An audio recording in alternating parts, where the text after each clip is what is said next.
Thank you, Father Eckrich, for that wonderful introduction. I want to tell you, my classes have gotten a lot better since then, so it was very kind of you to say those things about me. Anyway, I'm really honored that Father Eckrich invited me here tonight, honored to be here with you, especially given what I understand the theme of this series to be, reflections on the intersection of faith and real life.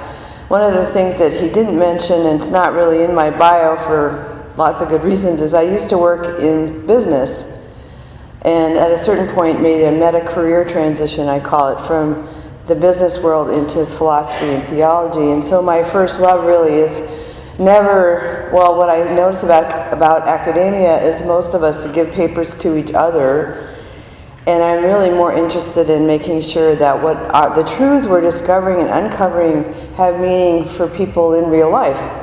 So when I was invited to speak tonight, I was really excited about that, because it's one of my favorite things to do, is to make that bridge. So hopefully I brought the right stuff.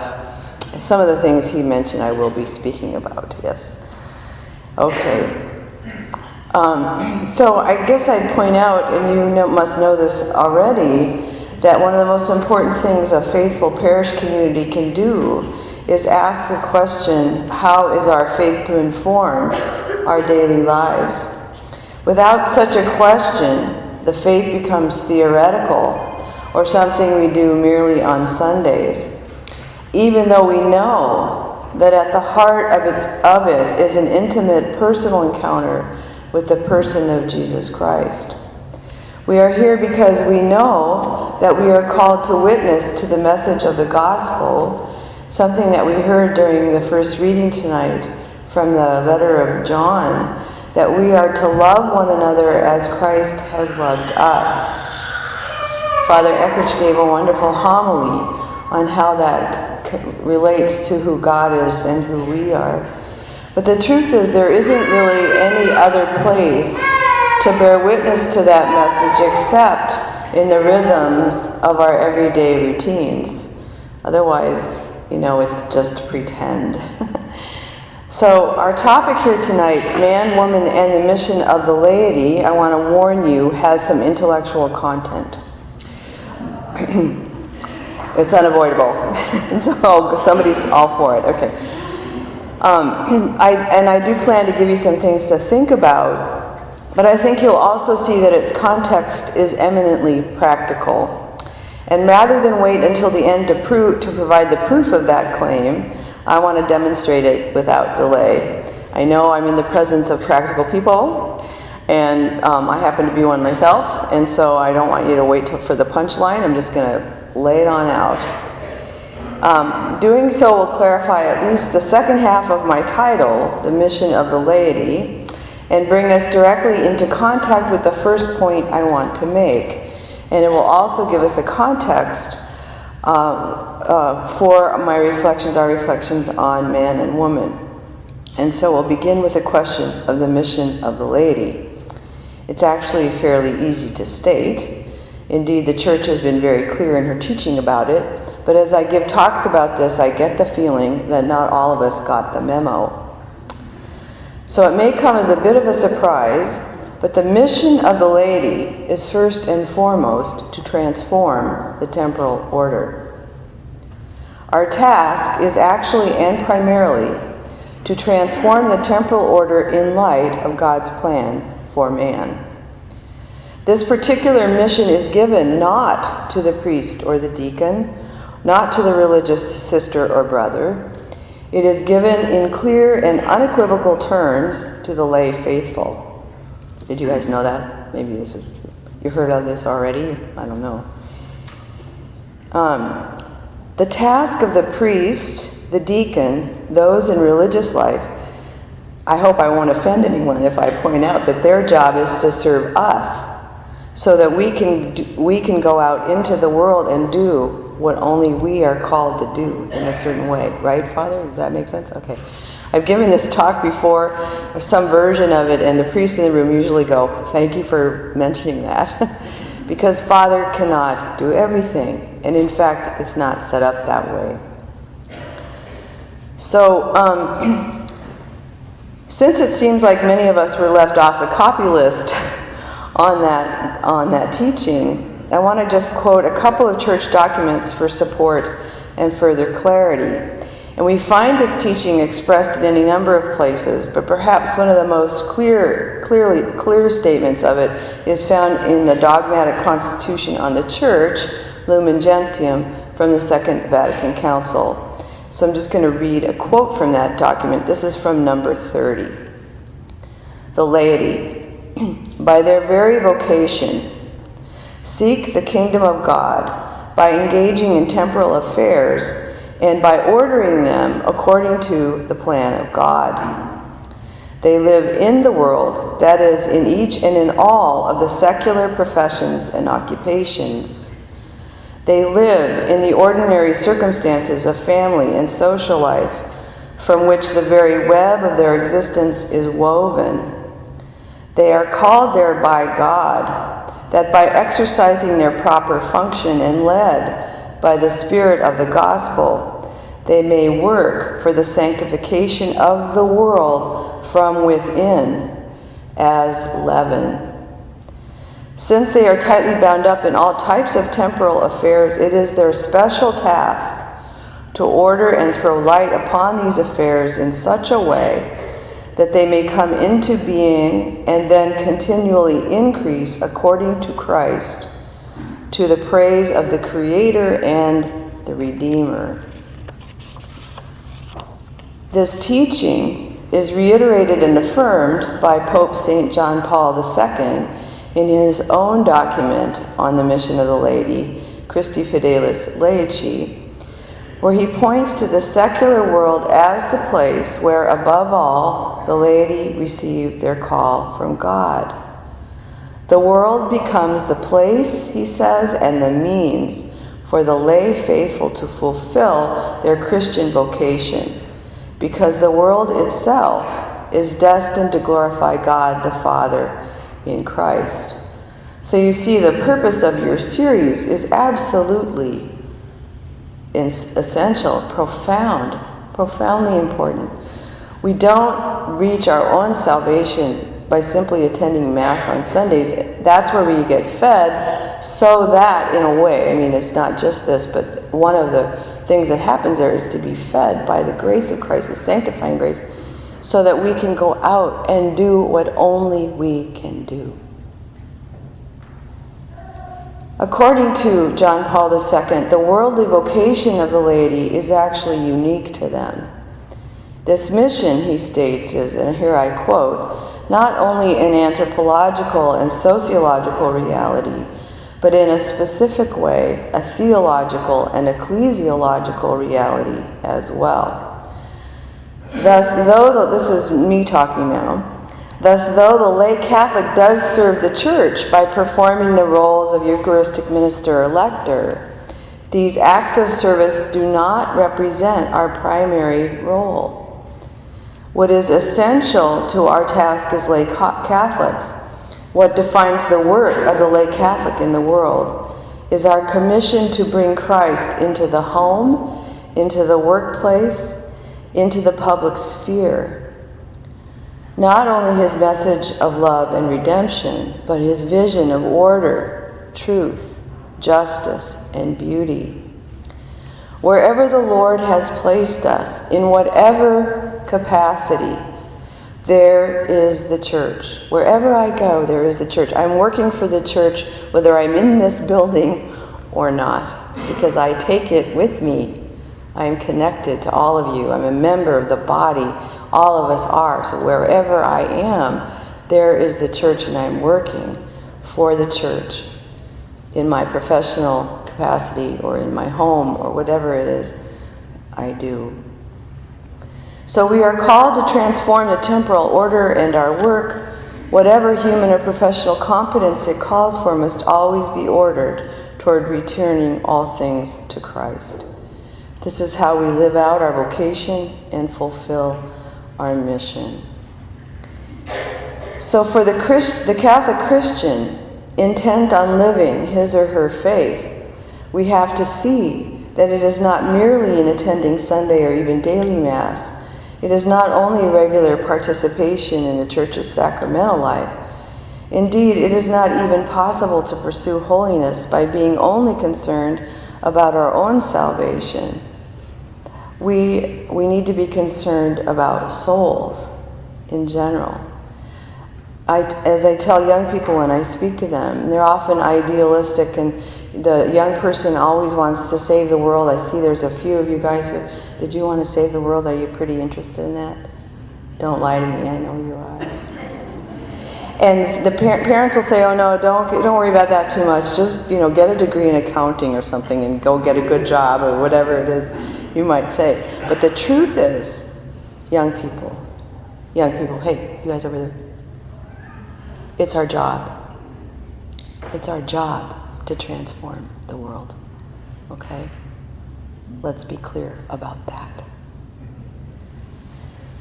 Now, in his very characteristic way, the late Holy Father also puts this teaching into the context of the times. His words are charged with a kind of accelerant, accompanied by a certain force and a palpable sense of urgency. He declares, and here's another quote, "A new state of affairs today, both in the church and in social, economic, political, and cultural life, calls with a particular urgency for the action of the lay faithful." He goes on, "If lack of commitment is always unacceptable, the present time renders it even more so. It is not permissible for anyone to remain idle." That is, we no longer have permission to look on in dismay as the world, as they say, can I say this, goes to hell in a handbasket. Is that all right? Okay. Anybody who watches the news knows that we're in trouble. Our own Christian destiny is intimately connected to the transformation of the world. John Paul's instruction to us is a call to confront the current state of affairs head on. And indeed, perhaps never before in history has the suffering of humanity been more acute or more apparent, or our mission more crucial or more compelling. His words reveal that some kind of action is clearly demanded. But, assuming we are prepared to accept his challenge, we are nonetheless led to the next obvious question, and that would be just exactly what are we supposed to do? How are we going to go about this task, which for all practical purposes appears to be virtually impossible? I mean, you can vote, but that has its own limitations, right? And here we come to the connection I want to make, and is implied in the title of my talk.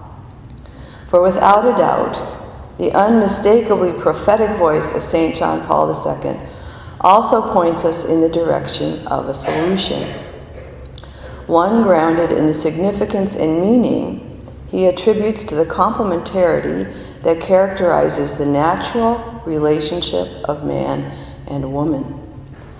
Indeed, he declares that it is this very complementarity that gives us our mission, declaring that, quote, "To this unity of the two, God has entrusted not only the work of procreation and family life, but the creation of history itself." Let me just repeat that.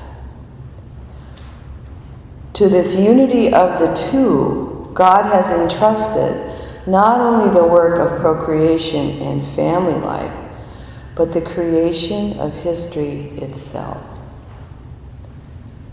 A moment's reflection reveals the connection we are seeking. It is discovered when we consider the fact that the laity does not refer to some purely abstract concept or an amorphous entity with no concrete identity. It is a reality composed of concretely existing men and women. I'm here to tell you there is no other option. And men and women only. It is woman and man who together are tasked with the transformation of the world. The mission given to man and to woman at the moment of their creation is the mission of the laity. And what is that? To create not only families, but human history itself. We're making history right now. Not just in Washington, but here in Watertown.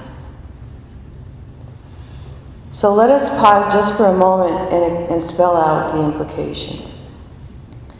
It may be relatively easy to see the complementarity that exists at the heart of the marital act.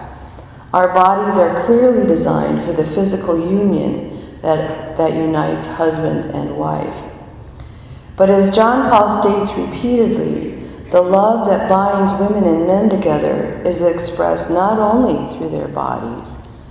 The complementarity that characterizes the spousal relationship is not merely biological or physical.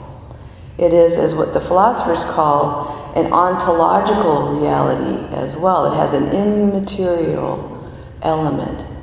It has to do not with doing, but with being.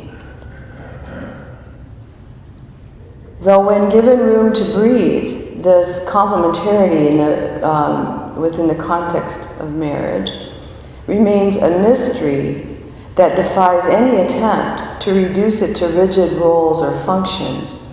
The relationship of husband and wife manifests an integral complementarity that finds universal expression in every home and family. But what is more essential to our purposes here tonight, if perhaps less immediately obvious, is the Holy Father's point that the complementarity expressed in the relationship of man and woman is found not only in the marital act or in the sustaining of families, it is a feature of that relationship in the creation of history. That is, it shapes every context, whether social or political or economic.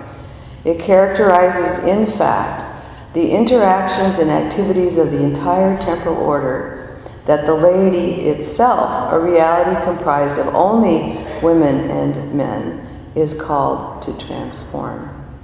It's going on in grammar schools, in high schools. It's going on all the time. Little girls and little boys, as Father said, are different, and big men and women are different too. Is that controversial? You're supposed to say, oh no, or laugh or something. Where I come from, if you say that, you get in trouble. Not at the seminary, but over in the other part of the university. Yeah, it's not a popular position, which is really weird since it's so clearly obvious. Yeah. So here I would propose that if we are to preserve our sanity and recover our culture, the complementarity that characterizes the laity must be understood, fully expressed, and leveraged in all aspects of the life of society. More precisely, the distinct gifts and charisms of both women and men must each find their place in accomplishing their mission. It seems clear that only by a mutual collaboration governed by a self-conscious recognition of ourselves, not only as human, but as women and as men, and intentionally and intelligently directed toward that transformation, will the mission of the laity to return all things to Christ be fulfilled. Scientists tell us that 99% of our DNA, 99% of our DNA is the same. I'm going to come to this theologically through an investigation of Scripture, but we're all equally human.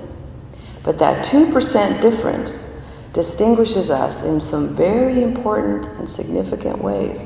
Women and men can do plenty of the same things and do them equally well. But women have a different insight into reality, that'll become clear, we'll talk about it, than men do, and vice versa.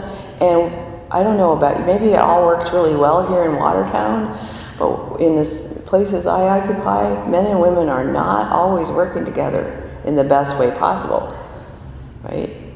So if you guys already have the secret, please let me know what it is. So clearly our challenge here is to go more deeply into a question that the church has actually been considering really for centuries, but in its more contemporary contours for about 60 years. And that is specifically, why did God make us not only human, and all that implies, but why did he make us male and female? Wouldn't it have just been easier if there was just like one way of doing things? Right, that's a joke too. I should probably let you know when I'm telling you. You probably think I'm just being so serious. Anyway, what was the purpose? Right, he had something in mind. Yeah.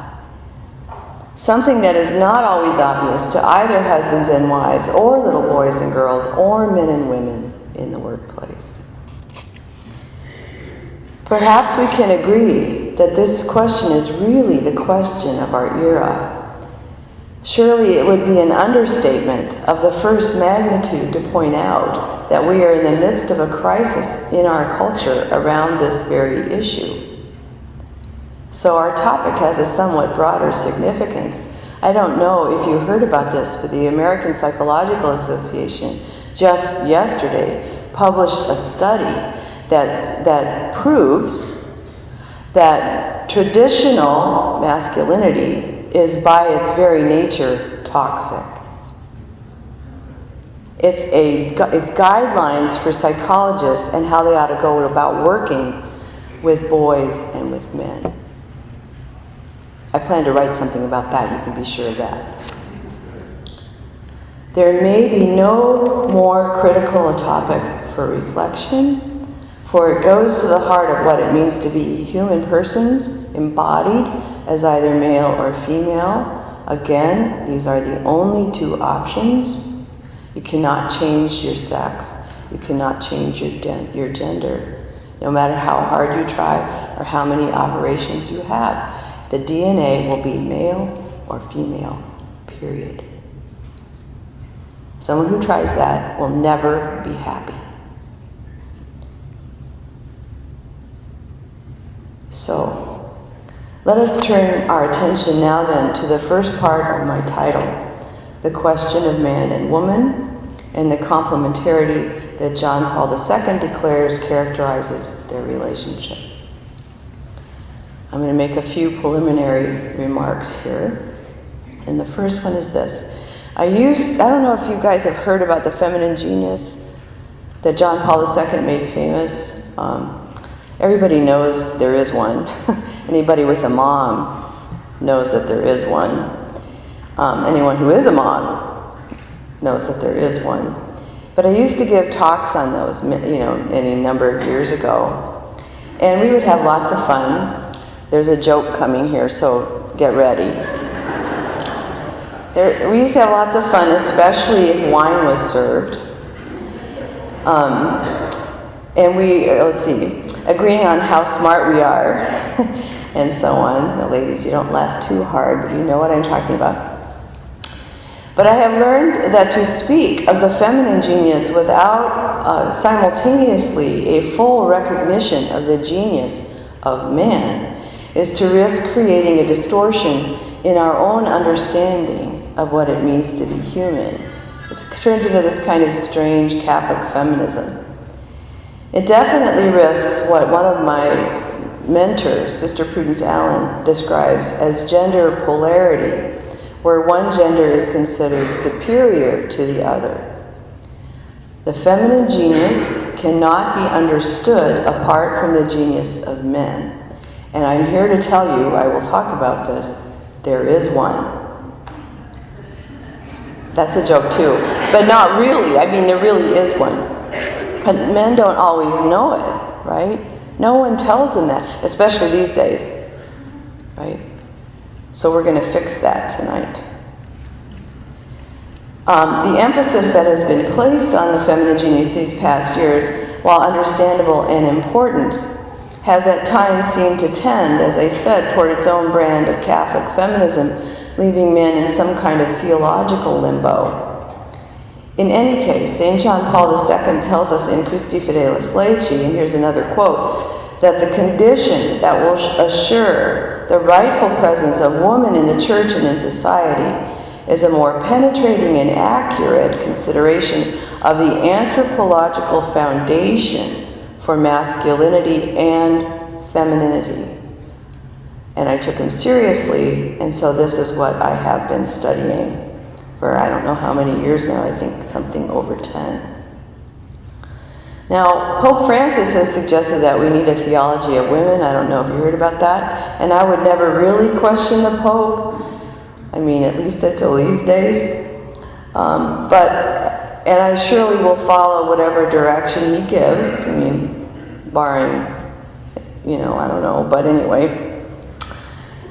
But I actually don't think it's a good idea to pursue a theology of women. I'm not really sure what that would mean anyway. And so I developed a theory of the masculine genius, which I'll come to. And I wrote a paper on it, and it's been published, and I'm expecting a call from him any day. And if the call comes, I will say, Holy Father, what we need is not a theology of women, but a theology of complementarity. And that, as I said, is what I've been working on and what I'm here to speak to you about. Second comment I would make is that the nature of the self-gift that characterizes the marital act is certainly at the foundations of human history, right? When a baby is born, it's recorded, and that's a bit of history right there. And indeed, it is the primordial way in which we cooperate with the creative action of God and our point of entry into history. John Paul tells us in Love and Responsibility that through the marital act, he says, we participate in the very transmission of existence itself. But it is the second dimension of complementarity that I would like to also explore with you here tonight. We need to understand much, much better how this relational uniduality is to inform our mission to create human history. Because clearly we have not been doing a terribly good job of that. Let's see. So I'm about ready to launch into my theory. Don't panic though, it's accessible and all. But I want to start not with philosophy or theology, not with a theoretical, but with some examples from my own lived experience, and with a really brief look at what the science says about this topic. Okay, so I'm going to tell you a couple of stories, probably time for one or two. My husband Andrew and I have a monthly faith meeting with a group of adult men and women held at an old church close to downtown St. Paul. We have a holy hour, and then we go down to the basement for our meeting.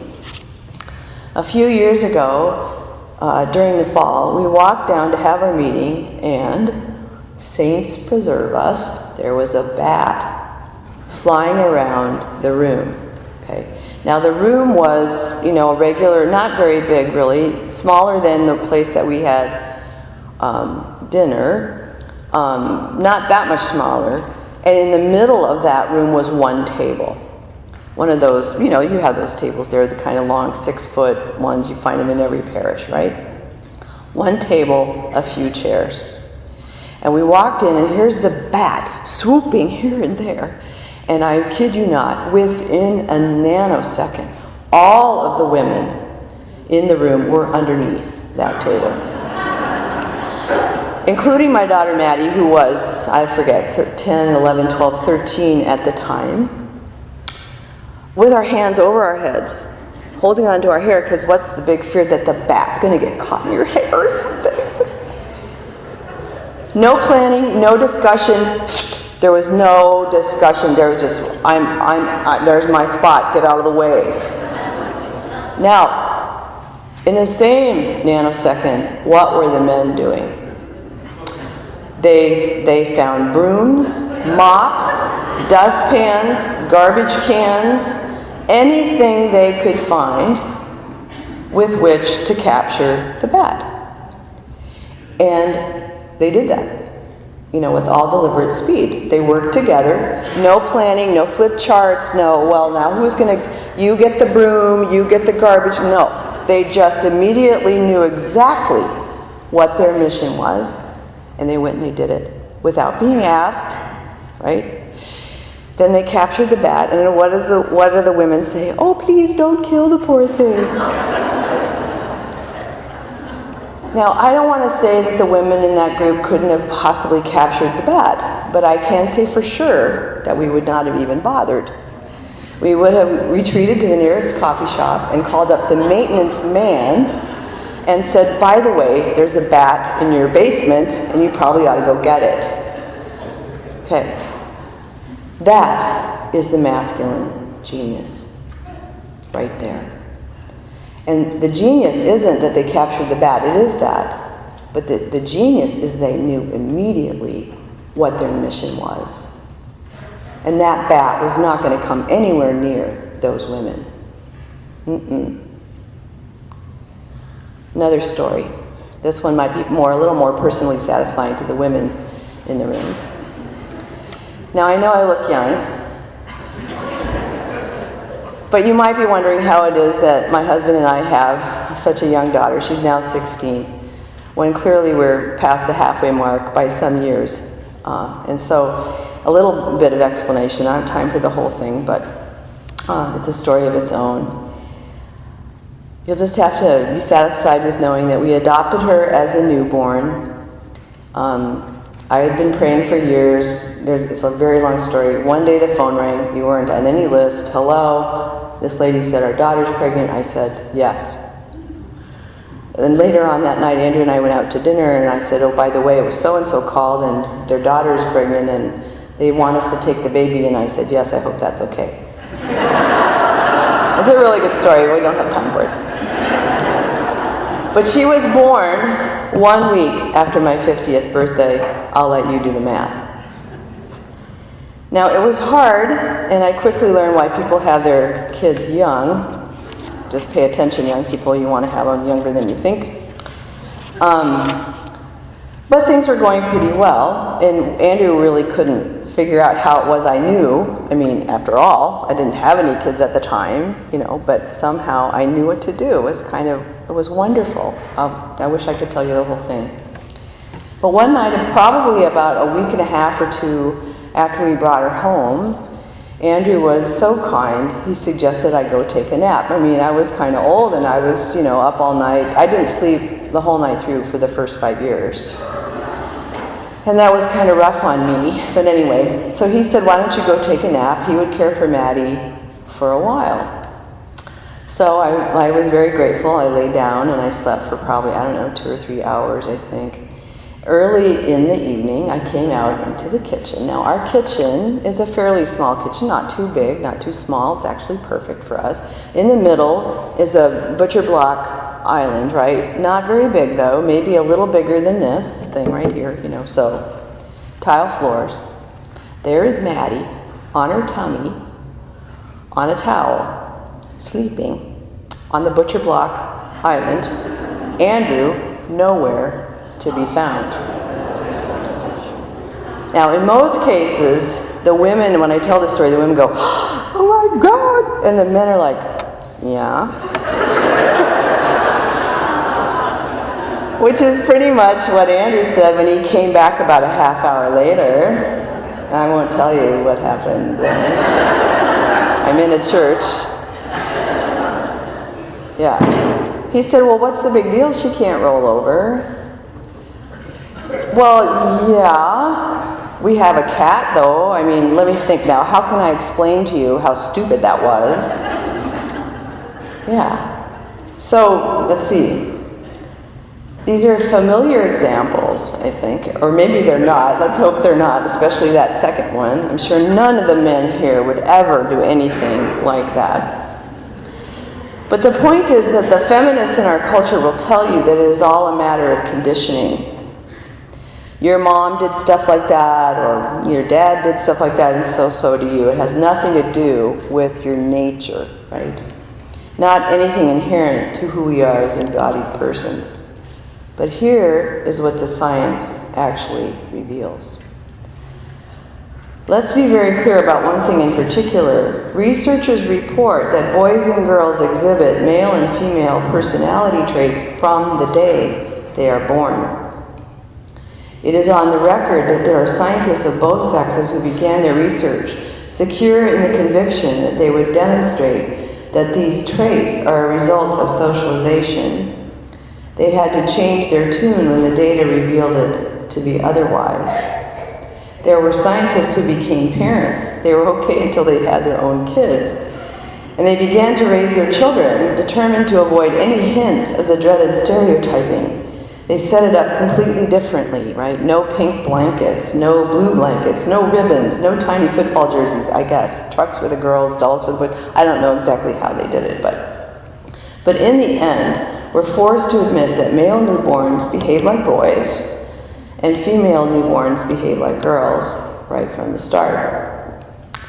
Guess what? Female babies are judged to be more sensitive, the males to be stronger.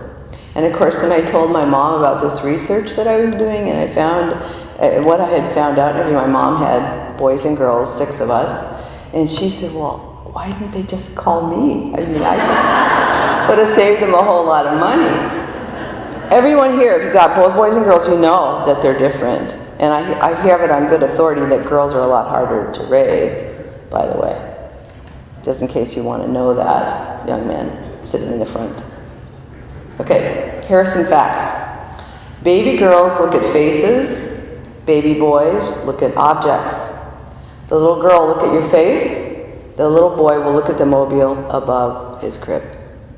If you talk to a little girl, she'll look at your face longer. It makes no difference with the boys. In contrast to one-day-old male babies, one-day-old baby girls, one-day-old baby girls respond to the sound of human distress. They can already distinguish an infant's cry from other noise. Boys cannot. 4-month-old girls recognize people they know from photographs. Boys cannot. When new toys are introduced into a nursery school, the boys drop what they are doing and go see. The girls stay in their little circle, talking, whispering, right? The girls get up and go see when new kids arrive. The boys are like, hit you over the head or whatever, right? Something like that. My brothers would take our Barbies and line them up and make war, right? There's another story told about some new kind of dollhouse thing that they're trying to make so that both boys and girls can play with it. And the people that were incensed, the people at the toy company, were absolutely so upset because the little boys took the crib of the fake little baby, the plastic baby, and made a catapult out of it. Okay. They see that for them was evidence that we need to socialize the boys to be different, right? Because that's violent. No matter what you give a boy to play with, he will make a truck or sword out of it. Little girls will wrap almost anything in a blanket and carry it around like a baby. And by the way, the same evidence shows up across cultures. Girls show more interest in babies. Boys are more interested in other things. In every culture in the world, who are the babysitters? Can I get a girl? Of course. Okay. So here's the deal. When we find ourselves in a situation where people feel threatened by the suggestion that men and women are different, we can be confident that the church's teaching on complementarity is not some plot hatched by celibate white males intended to subvert women or return them to slavery or something. In what follows, we will see that Scripture reveals what science is only just discovering, that man and woman are fundamentally equal, but constitute different and complementary ways of being in the world. I think that what I say next will make clear how closely aligned these two accounts from separate disciplines, science and theology, seem to be. We are on the right track, for without question, God is the author of all truth. So we're going to take a look at Genesis 1 and 2, and the meaning to be derived from those passages concerning the nature of woman in relation to man. And here I better ask how much time I have. Where's Father? Who's keeping track?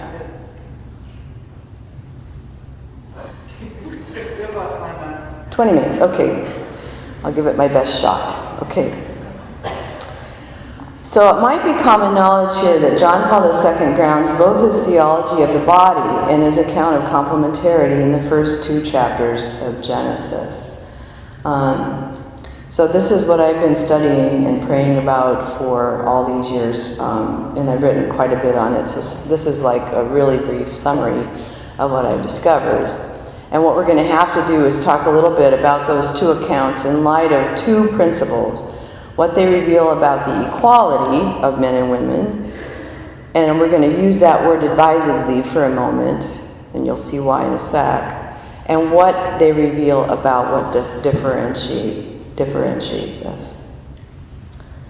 So, first of all, let's make clear that though we have always thought of the main characters as Adam and Eve, only Eve ever gets an actual name, and even then, not until after the fall.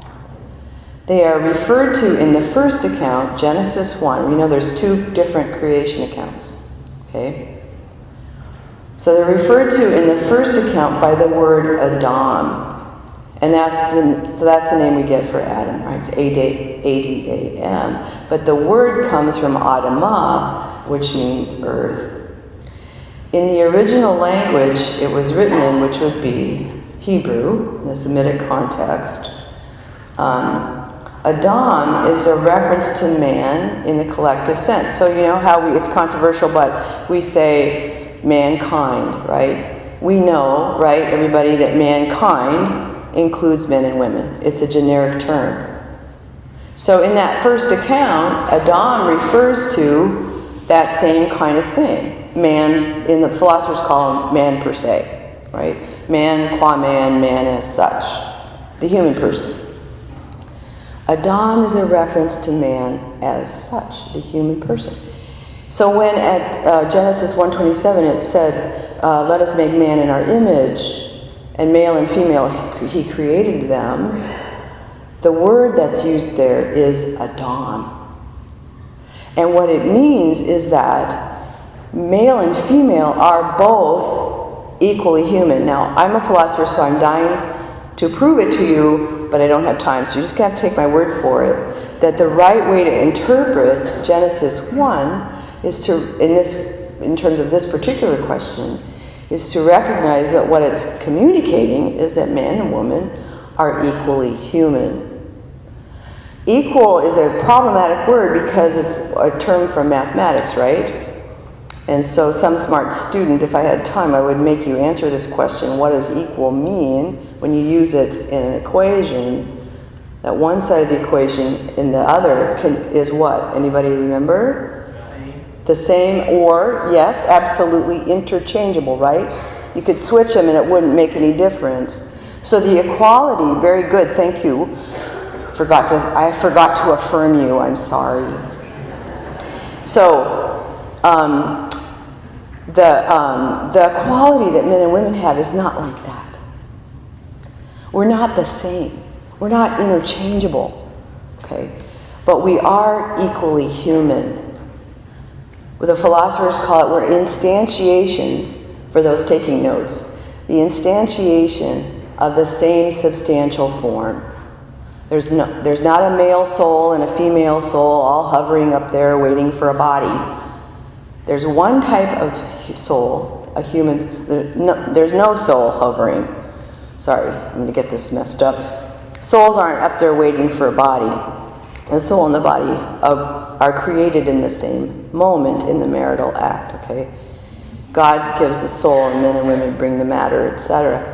But the point is, there's only one type of human soul, and it's instantiated in both men and women, which means we both have the same sets of powers. We have to equal degree intellect, will, and freedom. It's absolutely incontrovertible. That is what that account is telling us. What's also interesting about it, though, is that it's male and female. He created them, which means that man per se, man as such, man, the human person, is created from the beginning as complementary, right? As active and receptive, both. Men can be receptive and women can be active. We've seen that. Again, our DNA, 98-99% of our DNA is the same. We can do stuff, and men can be quiet and pray and be open and sensitive and feel things. But somehow we end up with these very different charisms in life that are unique to us, I'm going to argue. The science tells us a little bit about it already, but we'll see how it plays out in Scripture. So the second account is a little bit more complicated, and I'm going to try to summarize this too. But in the second account, we see what differentiates them. Because Adam and Eve, man and woman, are made from different matter, right? Man is made from clay, and what is woman made from? Man's rib, right? So we're going to come back to that because that's going to turn out to be somewhat significant. And the words that are used in the Hebrew are different there. In the second account, it's ha-adam, and then at a certain point in the text, it becomes ish and isha. And what's interesting about that is that ish and isha are references to concretely existing man and woman.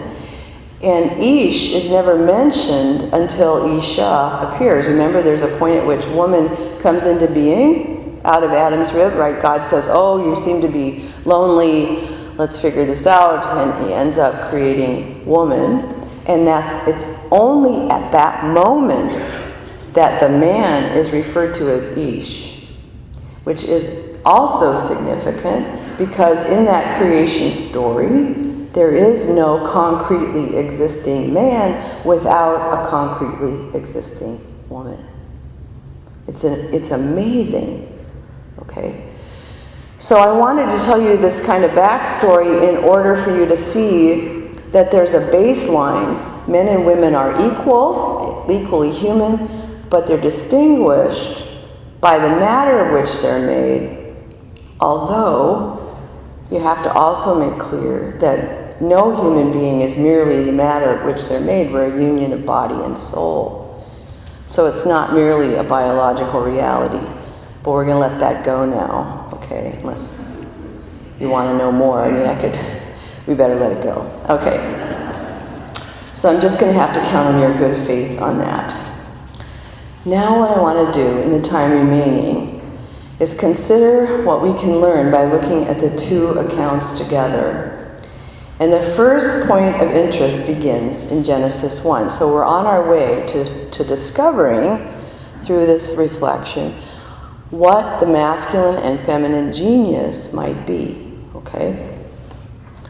So the first point of interest begins in Genesis 1, where the sacred author seems to lay out a hierarchical order in which we see God clearly creates. He begins with the heaven and the earth. Again, if we were in class, I'd ask you to tell me, where does he start? How does it unfold? But that's okay. I'm not in a class. It's very tempting. But I'll have to skip that. He begins with heaven and earth, then light, and he divides the waters, creates dry land, etc. There's creepy, crawly things in there, and sea monsters and stuff, right? And eventually, all of this culminates in the creation of Adam, which we've established is human nature created, masculine and feminine, or if you prefer, as I do, active and receptive. This is a hierarchy on its way up, from lower life forms to higher, right? Okay. The second creation account also indicates a sort of hierarchy, for there we read at 2:7 that a particular man, Ish, is fashioned from the dust of the earth. And when at Genesis 2:18 God sees that man is alone, he forms every creature and brings them to the man to be named. Then, realizing none of the creatures correspond to man's own being and that it is not good for him to be alone, decides it is necessary to make a fitting helper. This is how it's usually translated. The Hebrew is azer kenegdo, and that'll be very important. He puts him into a deep sleep and forms the woman from the man's rib. We've already seen that this is what differentiates the two. Okay. But when that happens, what does man say? He says, "This at last is bone of my bones and flesh of my flesh." And in woman, he recognizes another person, a being equal to himself, a someone, not a something, a someone he can love, to whom he can make of himself a gift, and who can reciprocate in kind. This seems fairly straightforward. But there are several additional and important points to glean from considering these two chapters together. First of all, it is only when we come to the making of woman that we see the final significance of the order introduced in the first account and brought to completion in the second. Man is made from the earth, Adamah, but woman is made from man.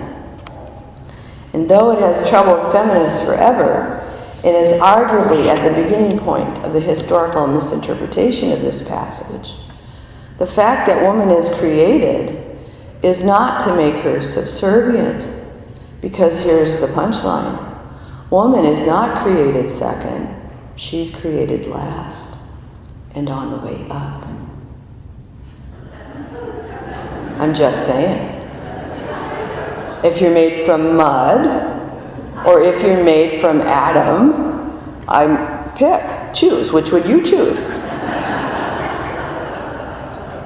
The man already has a certain degree of actualization, right? There's something already happening. Woman is made of finer stuff. Now, don't panic, men, because I'm going to offer a correction in a second.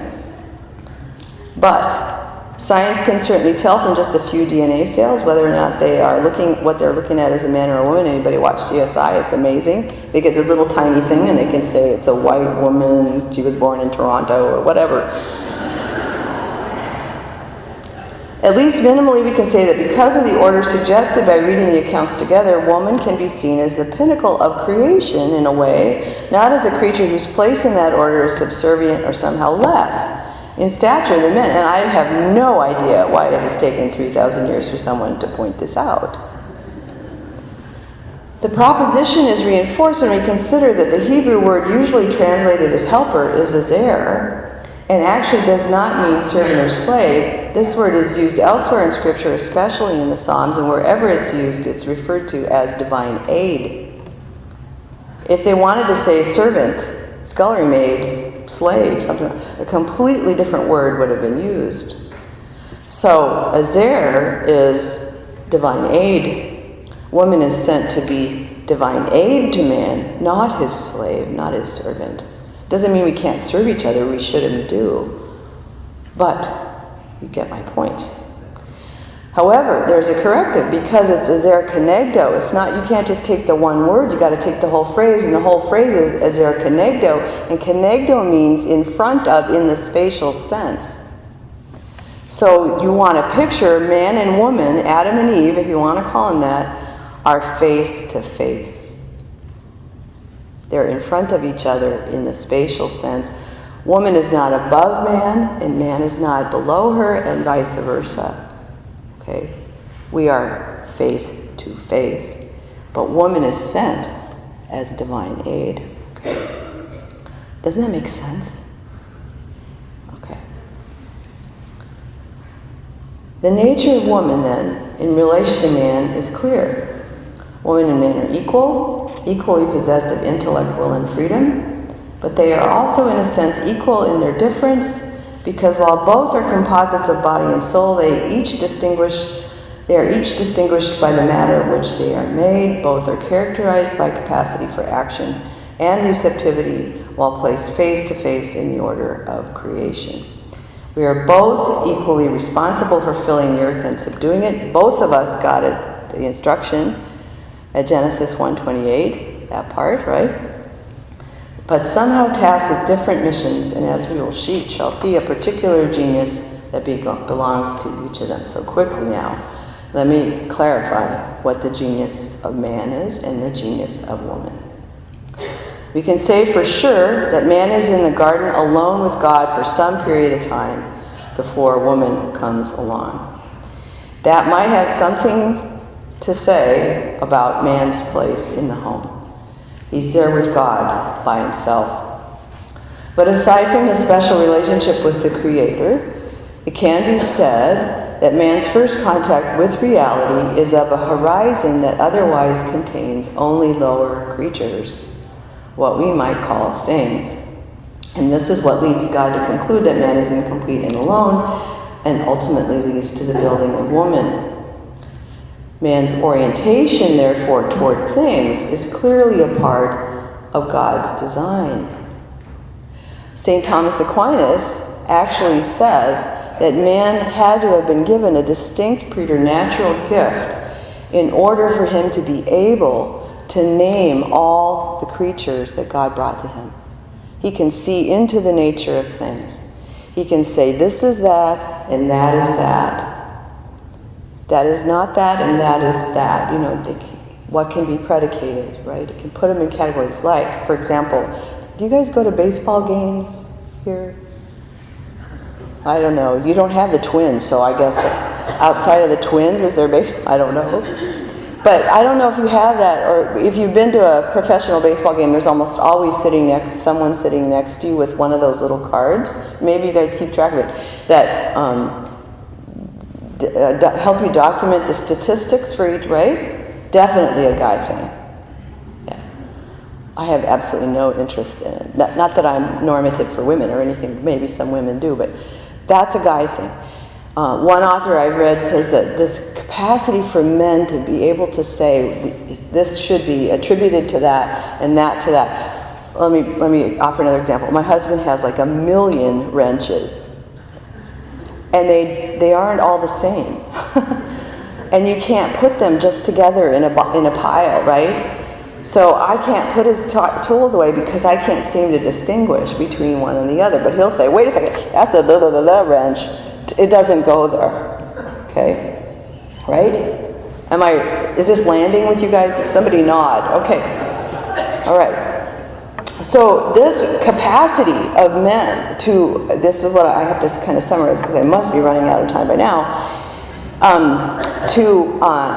The point is men see into the nature of things and they make use of them so that they can support their families. This idea that we're now facing that men are somehow toxic just because they're men is so short-sighted and stupid, I can't even believe it. If it weren't for men, we would still be living in caves, afraid to come out. Who was it that killed all those woolly mammoths? It wasn't the girls, you can be sure of that. It was like the men with the bat. They went out, they brought down the woolly mammoth, and when the men came back to camp with the meat all cut up, I suppose. I don't know exactly how it worked, but you could picture. The women didn't say, well, I could have done that too. No. The women said, oh, thank you. Now we can eat. Now I can feed the children. Right? If it weren't for men, we would not be sitting here in this building with the lights on and it's warm and it's cold outside and it's warm. There's no way, right? Somebody comes to the door at 10 o'clock at night, who answers it? Not me. Right? So all those women out there yelling about those stupid masculine men are just, they have no idea that the only reason that they have a life at all, where they can have their little Chardonnay on the patio and, press the button and push the grill to make sure the grill goes on because it's supplied by gas. They can't even build a fire, but they don't need men. That's really, are you with me? Okay, can I get an amen? That is just so stupid that I can't even, smoke is starting to come out of my ears when I hear it. It's called cognitive dissonance, but I like the smoke metaphor better. So, I would argue that man's capacity to name things, to determine what can be predicated of something and what cannot, and an ability to arrive at a systematic way of judging the matter, this is what constitutes the gift that men bring to the tasks of human living. At 2:15, it's only man that gets a job. Man is put in the garden to till it and to keep it. I think woman is somewhere singing. I'm not sure what she's doing. Okay, it's his work. It's his work to till and to keep the garden. And he's good at it. And the right response to men is not ridicule, but gratitude. Profound gratitude and respect. Okay.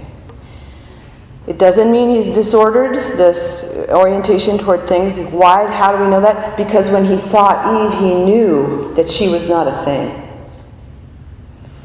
It's because of original sin that men forget. And they treat now, because of original sin, they risk anyway treating everything as things. Women are not things.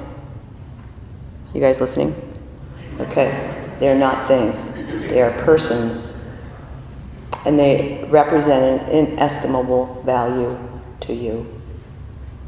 Make no mistake. But the girls in the audience need to remember that the men represent an equal value for you. Learn to respect them and be grateful to them.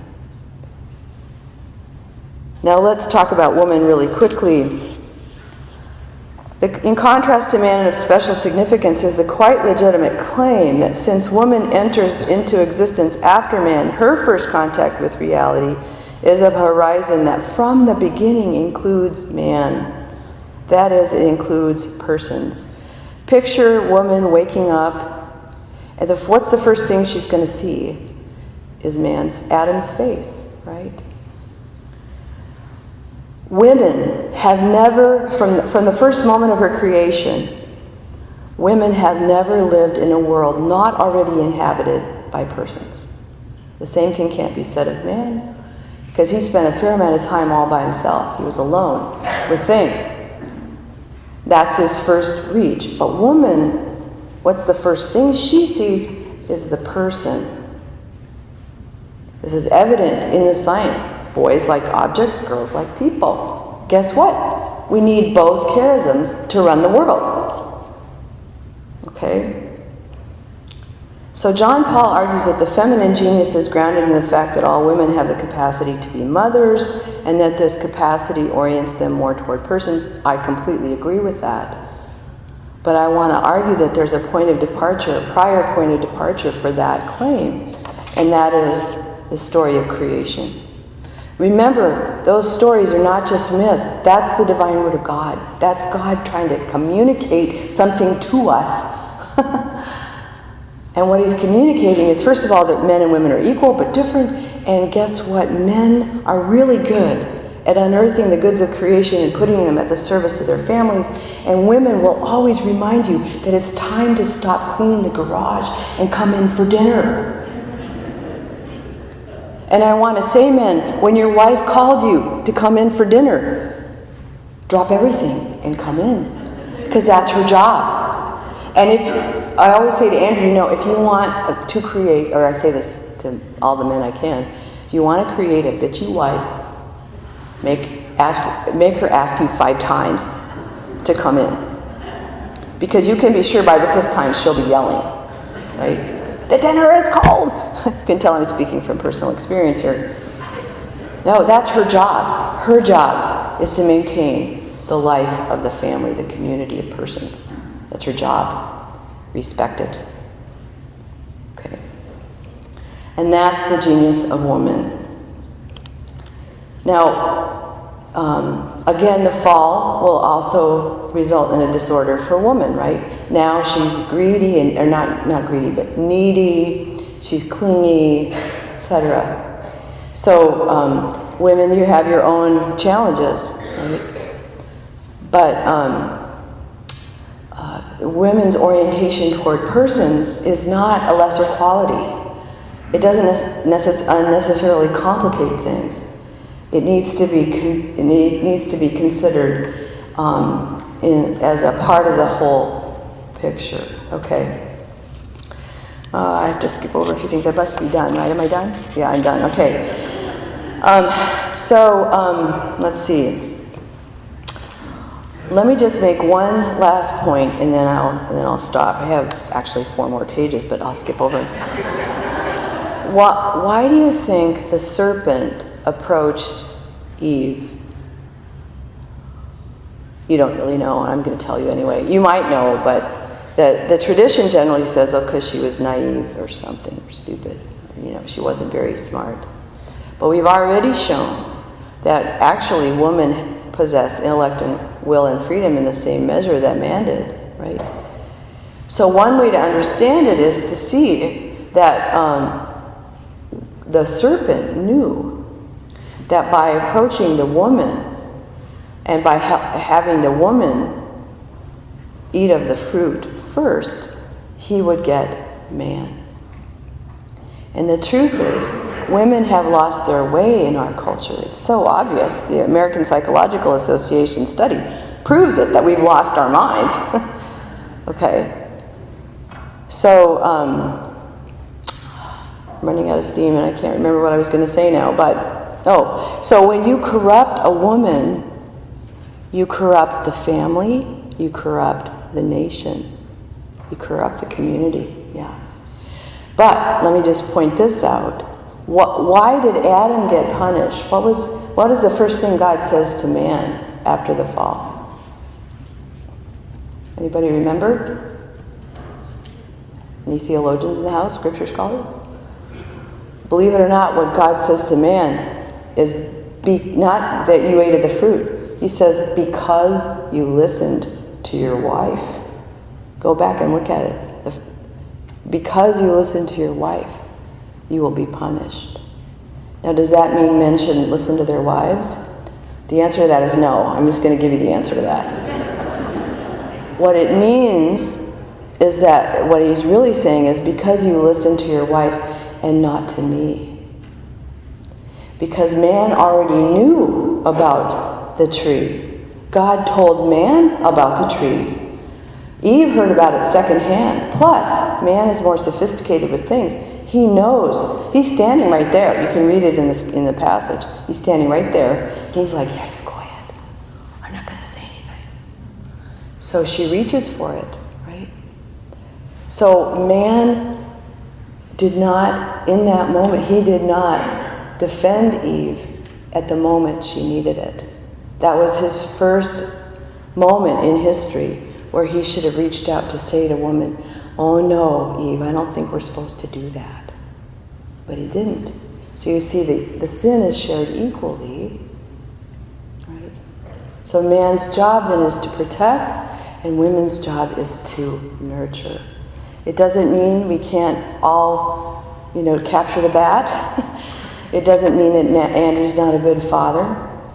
We share these gifts, but we work in the world to ensure that no one forgets that you can't make of yourself a gift to a bottom line or a home project. That all human activity must be ordered toward authentic human flourishing. And I guess I have to stop there. So thank you for your kind attention.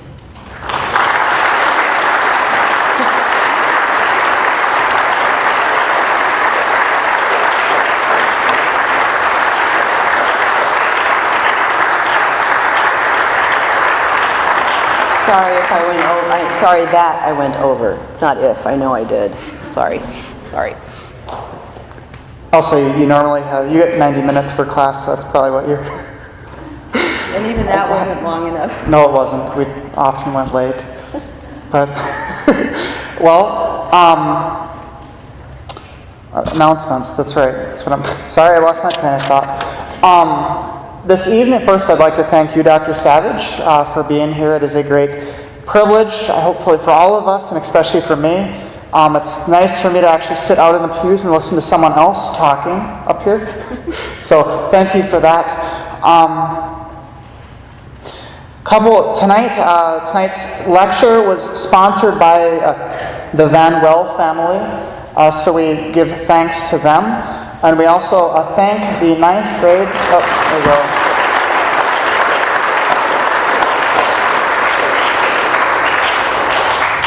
We also thank the 9th grade faith formation class. I believe they had an involvement in preparing and serving the food, and we thank everyone that was involved in that meal.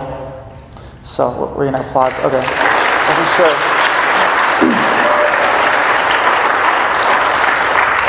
So I think that is all of the announcements.